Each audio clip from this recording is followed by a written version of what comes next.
wanaagsan asxaabtayda ahaantiinba maanta kale waxaan idiin soo gudbinaa barnaamijkeena ciyaaraha soo qaadano hadalhaynta iyo wararka suuqa kala iibsiga saxaafada caalamka waxay ka qoreen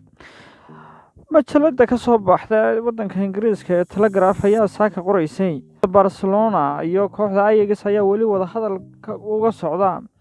ay kaga wada xaajoonayaan heshiiska ciyaaryahanka Talaafika u dhashay wadanka Argentina xiriirka wada hadal laga wada xaajoonaya dhamaystirka heshiiskan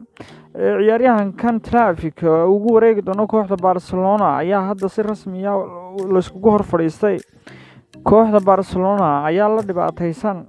dhaqaale xumo ka soo wajahday ciyaaradahan COVID-19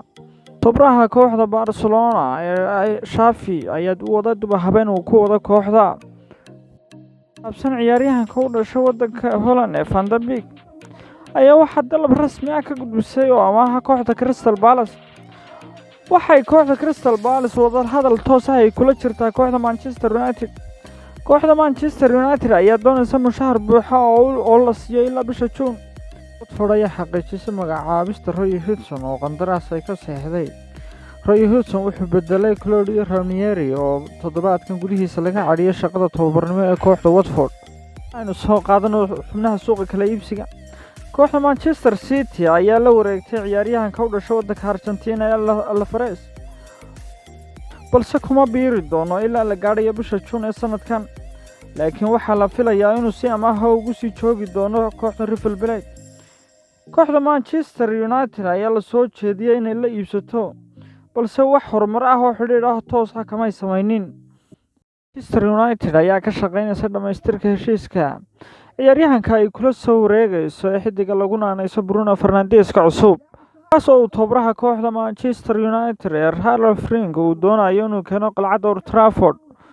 xidigan uu tobraha kooxda Manchester United uu arko inuu yahay Bruno Fernandes ka cusub xalinaya khadkiisa dhexe ayaa ciyaaryahanka tirdhaxaadka waxa kooxda Wolves xidigan uu tobraha kooxda Manchester United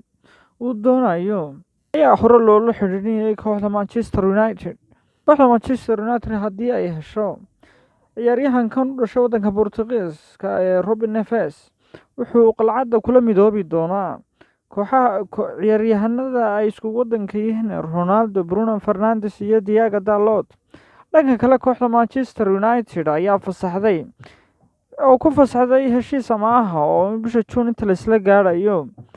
ciyaaryahanka Antonio Martial oo ku biiray kooxda Sevilla inta ka hadhay xilli ciyaareedkan